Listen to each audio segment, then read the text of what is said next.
беларускім дэмакратычным сілам не павінна нечага чакаць, але патрэбна працаваць на накірунку Злучаных Штатаў.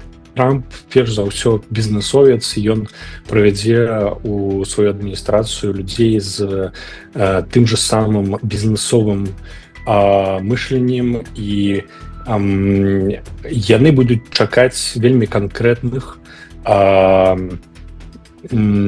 прапаноў аб вельмі канкрэтных дзеянняў. Канешне, Злучаныя Штаты не могуць адвярнуцца ад беларускіх дэмакратычных сілаў, але без канкрэтных прапановаў з боку беларускіх дэмсілаў мы можам застацца толькі з заявамі пра вялікую занепакоенасць і нейкую невялікую падтрымку фондавую, маю на ўвазе грашыма.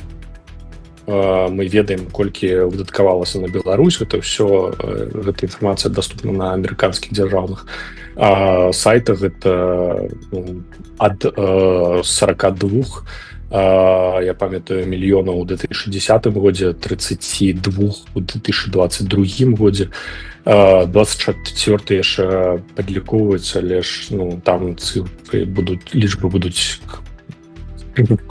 меней. Вось таму, канешне, мы можам чакаць вельмі вялікіх зменаў, яны будуць не вельмі прыемнымі для ўсіх актараў у замежжы, якія разлічваюць на амерыканскую грашовую дапамогу.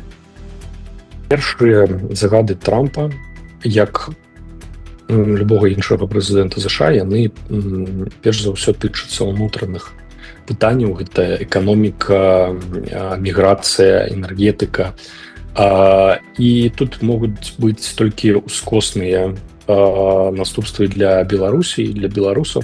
Канешне, вось той загад, які ён падпісаў датычна мігрантаў і высылкі мігрантам вельмі хутка і без там доўгага разглядання іх справаў, як гэта было пры дэмакратычнай адміністрацыі, гэта можа адгукнуцца на беларусах, якія ў Злучаных Штатах шукаюць палітычнага прытулку ад рэжыму Лукашэнкі. Вось тут могуць быць нейкія пытаннічкі, але ж я ведаю, што офіс Святланы Ціхановскай уже неяк пракаментаваў, і яны будуць неяк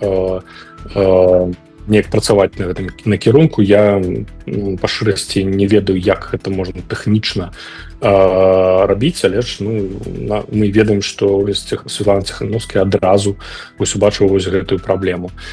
Таксама, што тычыцца Беларусі, гэта могуць быць санкцыі супраць Расіі. Мы ведаем, што Дональд Трамп хоча правесці нейкія перамовы з Владзімірам Пуціным, і Трамп можа пераглядзець санкцыйную палітыку адносна Расіі, і Беларусь, як блізкі саюзнік, можа адчуць пэўныя змены.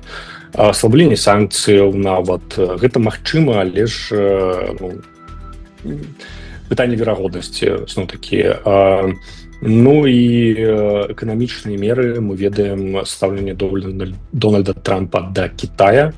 Вось, і Беларусь, як удзельніца вось гэтага глобальнага праекту Кітая «Пояс і шлях», можа неяк ускосна таксама убачыць нейкія змены, таму што гандлёвая вайна Злучаных Штатаў і Кітая, яна вельмі верагодна, калі мы уважліва сачым за заявамі Дональда Трампа.